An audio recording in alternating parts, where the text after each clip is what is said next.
the ruling establishment has a lot of, they will stop at nothing to complete their toolkit of control, right? So one of the things that has been missing from the toolkit of total control has been quarantines and curfews, right? Mm-hmm. So now, welcome to the new world in America, where to get on a bus, to go through a subway station, if you think that the procedures at the TSA are onerous, right? Guess this is coming to a bus depot near you. It's a more invasive way, and the ruling class needs this because, let me say, if the ruling class ever saw wide-scale civil unrest, you'd see an Ebola outbreak in America right away. Okay, so this is, what you see is that Ebola is another tool in the toolbox of the ruling class control. Yeah, to keep down absolutely, repression. Positively, 100%. This is a tool. Right. Ebola doesn't just magically start spreading. Mm-hmm. And then we have this doctors that come back here. The white people, of course, live. Mm-hmm. The two whites who got it survived. All the black people that get it die. It's very possible that these one of these NGOs over there is going around with a veil of Ebola or spreading it from a small plane onto villages. The point is to get hundreds of thousands of people infected with it and create the next phase of control. Now, one of the things I'd like to show to back up my my claims here. Here's a document from the Rockefeller Foundation. Rockefeller Foundation, right there. You can zoom in on that, where my finger is. It's called Scenarios for the Future International Development, the Rockefeller Foundation. All right. Okay. Let's take a look at what they're saying here. This is something like a 50, 60-page document. I'd like you to go to page 18, if you can look at this up on the internet, but I'll read it off to you. It's called lockstep, lockstep. And this is a phrase that I used right after 2001 when I saw the entire system of the United States, including the population, were in lockstep.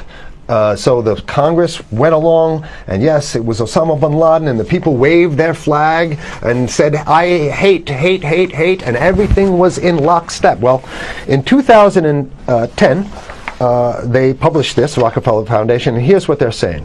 They're saying that they call it a scenario. These are scenario narratives, and they speak about it in the past tense. So they put out this scenario, lockstep. A world of tighter, top-down government control and more authoritarian leadership with limited innovation and growing citizen pushback. Okay, I'll read a little bit of it. In 2012, the pandemic that the world had been anticipating for years, nobody was anticipating a pandemic, finally hit. Unlike 2009's H1N1, this new influenza strain originating from wild geese, they use some scenario, but this is Ebola they're talking about. Ahead. Even the most pandemic-prepared nations were quickly overwhelmed when the virus streaked around the world, infecting nearly 20% of the global population and killing 8 million in just 7 months, the majority of them healthy young adults. The pandemic also had a deadly effect on economies. You can see the agenda.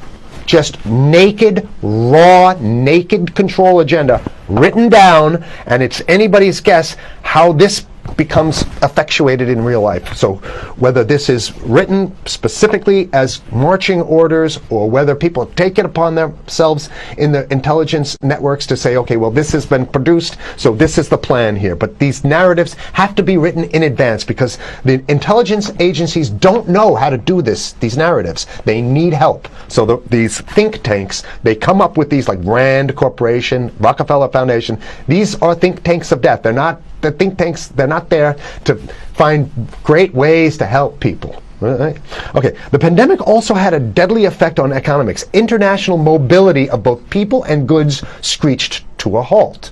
Which is what they want. They want a completely isolated world, right? Debilitating industries like tourism and breaking global supply chains. Well, of course they want tourism stopped because they're not in the tourism business. And they want you at home in your house in front of the TV. Then they got you. Because once you watch the TV, they own your soul.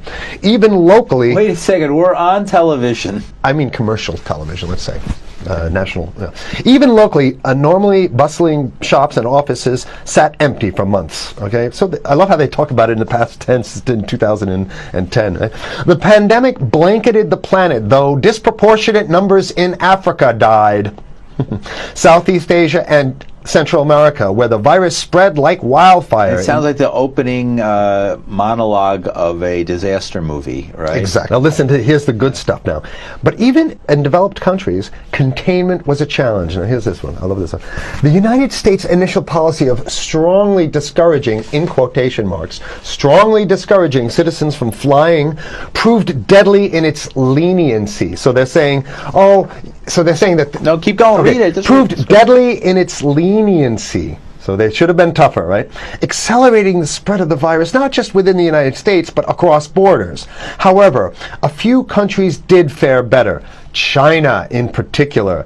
The Chinese government's quick imposition and enforcement of mandatory quarantine for all citizens, as well as its instant and near hermetic sealing off of all borders, saved millions of lives, stopping the spread of virus far earlier than in other countries. So the message is here is we have to look towards the Chinese, the oppressive totalitarian Chinese regime as an example of what we need to be doing here. And of course, the ruling class here loves the Chinese regime because they have demonstrated to the ruling class the most efficient form of capitalism, which is authoritarian capitalism. So we have capitalism, but unfortunately we have this veil. I get it. We have this veil of democracy. This is very interesting. This is continue on. Okay.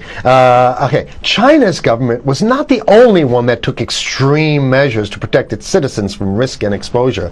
During the pandemic, national leaders around the world flexed their muscles, flexed their authority, and imposed airtight rules and restrictions. You can see the agenda. Okay, go. Okay.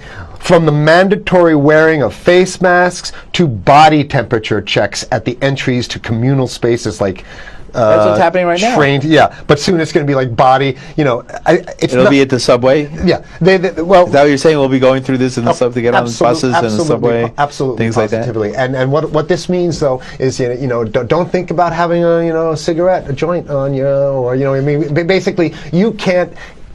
This is a dragnet for everything. So if in order for you in other words, just like with stop and frisk, this is ultimate stop and frisk. This is the ultimate cavity stop and frisk, cavity search kind of thing. All right, so during the pandemic, national leaders around the world flexed their authority. Now there's some good stuff. Listen to this. And even supermarkets, they want body checks at supermarkets. Okay, so basically what they're saying is they're building a system where every move you make, you got to go through them. You can't get food. Well, how about if you go to the farmer's market? Right. Here's the good stuff now. It just keeps getting better. Even after the pandemic faded, this more authoritarian control and oversight of citizens and their activities stuck.